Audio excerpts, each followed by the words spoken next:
네, 계속해서 경제인사이트에서는 앞서 예고해드린 대로 키움증권 한지영 연구원 모시고 중국 얘기 좀 더 자세히 나눠보도록 하겠습니다. 어서 오십시오. 네, 안녕하십니까. 아주 오래간만에 오셨습니다. 네, 한 2달 만에 왔는데 예, 반갑습니다. 새롭네요. 네. 자, 먼저 이제 배당 기준일이 그러니까 오늘로 맞습니다. 지나고 이제 보유주식 시가 평가액을 10억 원으로 낮춰야 하는 대주주 요건. 사실 10억 원이면 뭐 강남 아파트 한 채 값도 안 되는데 이게 대주주라는 것도 넌센스 아니겠습니까? 네, 네, 맞습니다. 근데 어쨌든 간에 오늘 그 시장 영향이 상당히 있는 것 네. 같습니다. 어떻습니까? 네, 그래서 대주주 양도세 그 관련해서 이제 그 보유 시가총액의 한도를 상향을 안 해줬다라는 게 하나의 좀 악재가 되긴 됐었는데 예.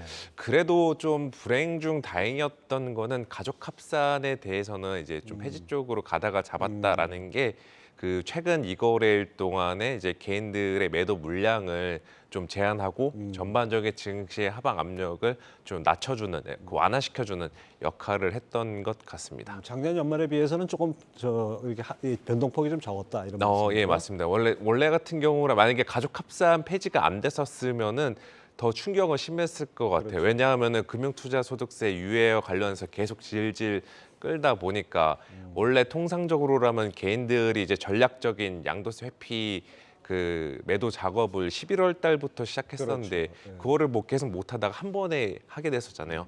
그래서 만약에 이제 가족 합산 폐지가 없었으면은 수급상 충격은 컸었었는데 이제 그러한 상황은 일어나지 않았고 또 뭐 또 다른 추가적으로 긍정적으로 봐야 되는 것 중 하나는 이제 기관들 사이에서도 이제 배당에 대한 수요들이 어제 좀 많았던 만큼 어제 이제 배당 투자 성격, 뭐 전문 용어로는 뭐 배당 차익 거래 성격으로 예. 들어왔던 자금들이 어제 우리 증시에 좀 긍정적 영향을 미쳤다라고 보고 있고요. 오늘 같은 경우는 이제 배당 락으로 인해서 증시가 좀 빠지는 영향이 좀 더 크지 않나 이렇게 보고 있습니다. 예. 하여튼 뭐 연말이면 늘 겪는 일이니까요. 그렇죠. 뭐 예. 매번 겪는 일이라고 예. 보시면 될 것 같아요. 자, 그다음에 중국 얘기해 볼까요? 네. 중국 당국이 1월 8일부터 새해 네. 1월 8일부터 해외 입국자들에는 격리 폐지하고 입국 후 PCR 검사도 없앴습니다. 네. 이제 코로나에 대한 감염 등급도 낮추고 여러 가지로 뭐 이렇게 보이는 모습이 이제 본격 리오프닝으로 들어간다. 이렇게 네, 맞습니다. 봐도 되겠죠? 그렇게 봐도 되겠죠? 네, 그렇게 봐도 될 것 같습니다. 그래서 그 최근에 가장 화두가 되는 것 같아요. 안 그래도 이제 12월 FMC 이후 연준이나 뭐 인플레이션 이런 기존의 매크로에 대한 이벤트들이 좀 소강이 되면서 네. 중국 쪽 리오프닝과 관련해서 시장에서 화두가 되고 또 주가도 뭐 LG생활건강, 뭐 아모레퍼시픽 뭐 이런 것들 예. 여행, 레저 화장품 이런 관련주들이 굉장히 주목을 받고 있는데 그 앞으로 좀 이거를 좀 보셔야 될 것 같아요. 이제 리오프닝은 중국 정부에서 이제 사실상 전면적으로 폐지 수순으로 그 현실화를 시켰다. 예. 제로 코로나 방역은 폐지했다라는 게 이제 거의 오피셜로 보시면 될 것 같고 이제 정부의 손을 떠났고 이제는 중국 국민들에게 키가 넘어갔다라고 보시면 될 것 같아요. 왜 이 말씀을 드리냐면은 정부 측에서 이제 제로 코로나 방역 완화, 리오프닝을 본격적으로 하겠다. 너네 나가서 이제 놀아, 활동해라고 했는데 지금 국민들 아직 잘 활동 못 하고 있습니다.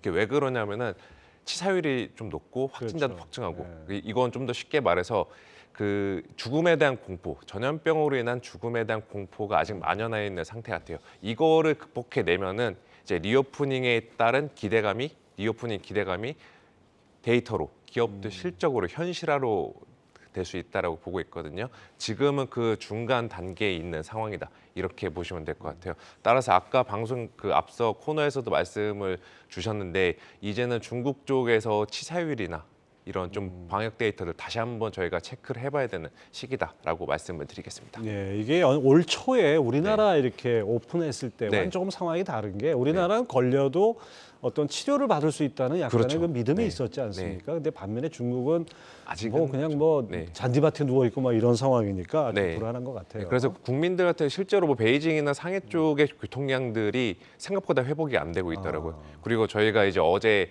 그 미국 증시에서 테슬라 주가 폭락의 원인 중 하나가 상해 공장에서 이제 생산 차질이 장기화됐는데 그 배경이 이제 관련 근로자들의 집단 감염으로 추정된다.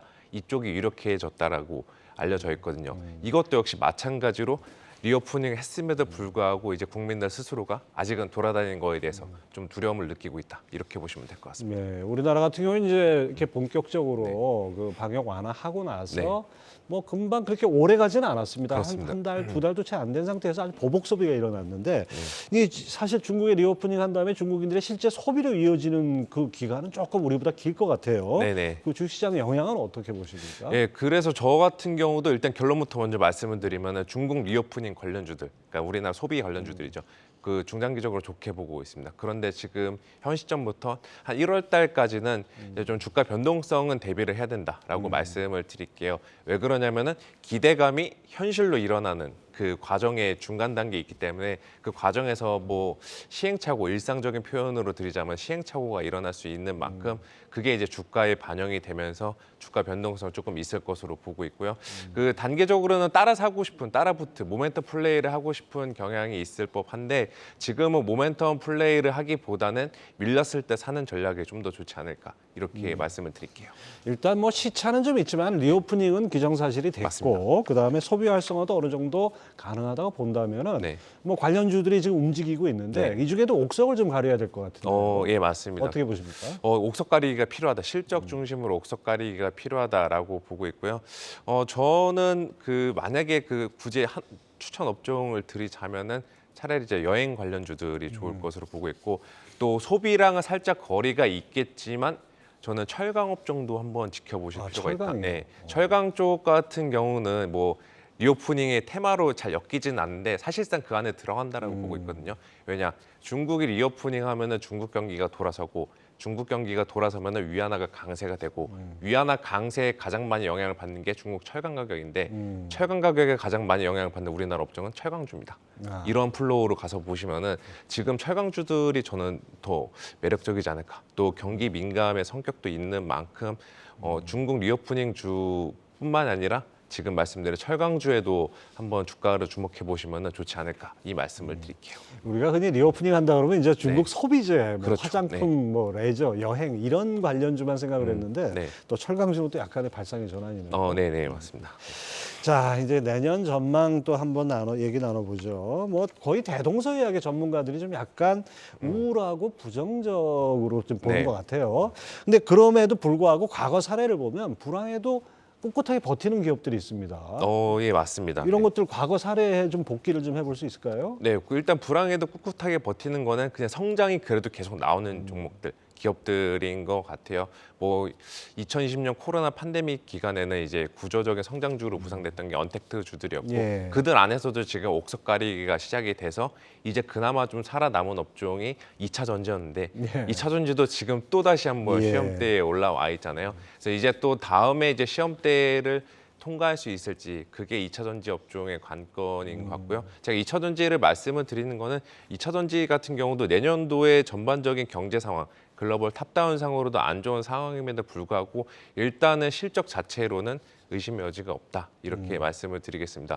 지금은 이제 테슬라를 포함해서 전반적인 글로벌 전기차 밸류체인에 대한 안 좋은 투자 센티먼트적인 측면 때문에 주가들이 동반 조정을 받고 있는데 이제 펀더멘털 상으로는 지금 많이 훼손되지 않은 상태라고 보고 있고요. 또 밸류에이션 상으로도 이제는 뭐 비싸지 않다라고 충분히 자신 있게 말할 수 있는 단계라고 생각하고 있기 때문에 2차 전지주는 지금은 또 모아가기에 좋은 그 업종이다라고 보고 있고요.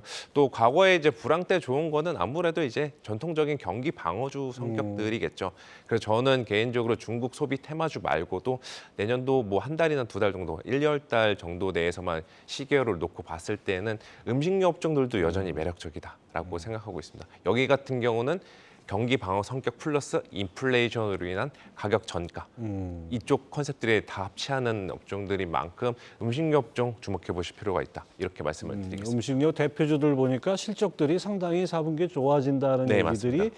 가격을 올린 효과가 이제 본격적으로 나타나는 맞습니다. 그런 네, 거죠. 맞습니다. 예. 자, 그렇다면 이제 내년 불황이 어떤 성격인가에 따라서 그 뭐 상대적으로 견조한 흐름을 보일 업종이 좀 달라질 것 같아요. 네네. 외환위기 때나 금융위기 때하고는 또 좀 다를 것 같은데 어떤 네. 업종들이 가능할까요? 내년에 좀 경기 불황에서도 좀 빛을 발하는 업종은 방금 말씀드린 음식료 업종 같은 경우도 좋고요. 그리고 이제 경기 불황 같은 경우 침체라고 하죠. 저희가 지금 침체인데 침체를 둘러싼 지금 시장의 의견이 아직까지 완전히 합치되지는 예. 않았어요. 얕은 침체냐 깊은 침체냐 이거를 아직 저희가 그 고비를 넘겨야 되는데 그 문제를 떠나서 역사적으로 침체는 장기화되지 않습니다. 그러니까 그 1년 이상 넘어가는 경우가 덜하다라고 보고 있고 저 같은 경우는 내년도 이제 하반기 후반으로 들어갈수록 경제 자체는 침체에 있을 것으로 생각이 되는데 주식시장은 침체에서 벗어날 것 같아요. 다시 말해 반등을 한다라는 얘기죠. 본격적인. 그때 이제 주도 치고 나갈 만한 업종, 주도할 만한 업종은 저는 역시 2차 전지 그리고 그 다음으로는 반도체 쪽이 이제 이 불황을 이겨내는 종목. 왜냐 실적으로 계속 뒷받침될 수 있는 업종이기 때문에 저는 2차 전지와 반도체 뭐 솔직히 말씀을 드리면 거의 모든 곳에서 다 그 얘기를 하고 있기는 하지만 저도 그 일단은 추천은 드리고 있습니다. 우리나라 대표 산업이 네, 됐으니까 뭐 맞습니다. 불가피한데 네. 자, 근데 이제 경기의 중심은 결국 반도체 업황이 살아나느냐 이 관건 네, 아니겠습니까? 네. 우리나라 경제 워낙 의존도가 높기 때문에. 네.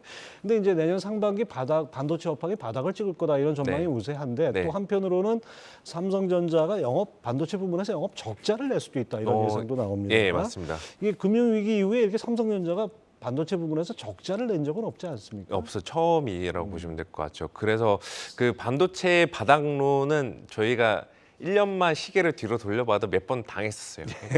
그런 것들이 있긴 있었는데 그 이번에도 솔직히 바닥이 내년도 상반기인지 자신은 할 수는 없습니다. 제가 또 섹터 애널이 아니어가지고 거기에 대해서 네. 정확히 말씀을 드리긴 어렵지만 그냥 주식시장, 주식 관점에서 보면은 우리나라 반도체주들 그동안에는 좋은 기업이었지만 좋은 주식은 아니었습니다. 왜냐 주가들도 비싸고 성장성에 대한 좀 미래 실적 전망에 대한 어두움들이 있었는데 이제는 좋은 기업이자 좋은 주식이 되어가고 있다. 네. 주가 조정도 받을 만큼 받아갔고 결국에 밸류에이션 상으로도 지금 역사적인 하단에 있는 만큼 지금은 들어가야 되는 시기가 맞다라고 보고 있습니다. 대신에 뭐 공격적으로 올해 지금부터 이 방송 끝나자마자 주식 사러 가야지 해서 공격적으로 베팅을 하기보다는 좀 더 시간을 두고서 점진적으로 매수해 나가시는 전략이 원론적이긴 하지만 이게 지금 입장에서는 제일 최적의 대안이라고 생각을 하고 있습니다. 또 많은 전문가들이 이런 얘기를 하더라고요. 그 내년 한 2월, 네. 3월 요 1분기 후반에 가서 가장 어두운 시기가 올 것이다. 네네네. 그래서 2분기부터는 오히려 약간의 좀 반등을 찾는 그런 상황이 될 텐데 네. 그럼 지금 상황에서 주식을 갖고 가야 됩니까? 버리고 가야 됩니까? 어떤 주식을 들고 있냐에 따라 네. 다른데 그냥 코스피를 들고 계신 분들은 지금은 그냥 갖고 가시는 게 낫다라고 보고 있어요.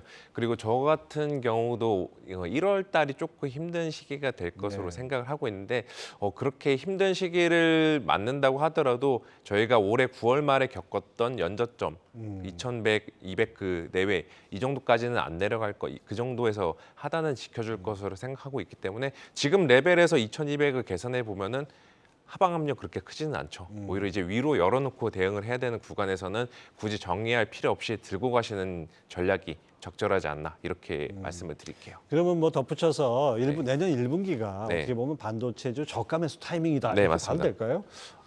저는 지금도 저가 매수 타이밍이다라고 보고 있어요. 지금 주가나 밸류에이션 보면은 이보다도 싸질 수 있을까라는 생각이 들 정도로 굉장히 매력적인 구간입니다. 대신에 이제 바닥과 또 업사이드 포텐셜은 좀 다른 이야기잖아요. 예. 그러니까 바닥은 맞지만 업사이드 포텐셜이 본격적으로 개화되는 시점을 좀 기다려야 된다. 이렇게 좀 말씀을 드릴게요. 그러면 지금 상태에서 어떤 개별 종목이 좀 어려우신 분들은 네. 지수를 사는 건 어떻게 보십니까? 차라리 지수 사는 게 저는 적절하다라고 보고 있습니다. 그렇다고 뭐 2배짜리 이렇게 네. 바로 들어가진 마시고 그냥 그 1배짜리로 정방향으로 가시는 것도 저는 좋다라고 말씀을 드릴게요. 어차피 지수를 산다는 거는 삼성전자를 산다라는 것과 예. 마찬가지니까. 예, 그렇죠. 네. 예, 하여튼 뭐 연말 연초 어떻게 투자해야 될지 여러분들 뭐 길잡이가 되길 바랍니다. 키움증권 한지영 연구원 함께했습니다. 감사합니다. 네, 감사합니다.